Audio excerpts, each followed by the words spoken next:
வணக்கம். இது உங்கள் சிவி ஜோன். எல்லாரும் எப்படி இருக்கீங்க? இன்னைக்கு பார்த்தீங்கன்னா ஒரு தரமான சம்பவம்.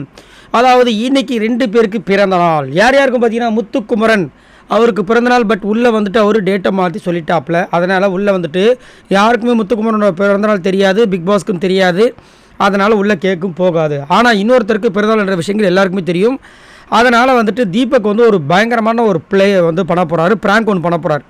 அதை வந்துட்டு சௌந்தர்யா அதுக்கப்புறம் மற்ற டீம்மேட்ஸ் கிட்டலாம் வந்து சொல்லி அந்த ரகசியத்தை ஒரு விஷயத்தை பண்ண போகிறாரு. என்னென்னா நைட்டு வந்து அவர்கிட்ட நான் போயிட்டு 7:30 இழுக்க போகிறேன், அவனை வந்துட்டு ஒரு மாதிரி ப்ராங்க் பண்ணலான்னு இருக்கேன், அதே மாதிரி அவனுக்கு ஒரு சூப்பரான ஒரு கேசரி கேக்கு ரெடி பண்ணலான்னு இருக்கேன் அப்படின்னு அவங்க நம்ம சௌந்தர்யா என்ஜாய் பண்ணுறாங்க.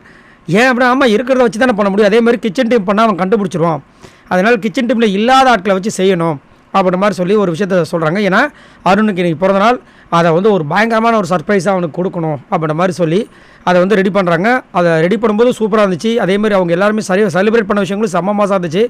அதேமாதிரி அவர் வந்துட்டு குங்குமப்பூ அதில் ரொம்ப ஃபேமஸ் ஆகிட்டார். ஏன்னா குங்குமம் இதில் தயாரிக்கப்படுகிறது குங்குமப்பூவில் என்று சொன்னார்.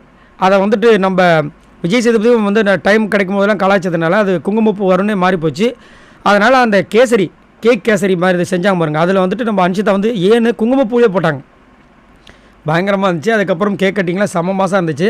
நல்லா சூப்பரான ஒரு ஜாலியான ஒரு இதுவாக இருந்துச்சு. பார்க்குறதுக்கு ரொம்ப நல்லா இருந்தது. அழுதுட்டார் அவர் அந்த விஷயங்களை பார்க்கும்போது. சரி, நீங்கள் உங்களோட கமெண்ட்ஸை சொல்லுங்கள். அது மட்டும் இல்லாமல் அருணுக்கு பிறந்தநாள் வாழ்த்துக்கள் சொல்லணும்னு ஆசைப்பட்டீங்கன்னா மறக்காமல் நம்மளோட கமெண்ட் செக்ஷனை யூஸ் பண்ணுங்கள்.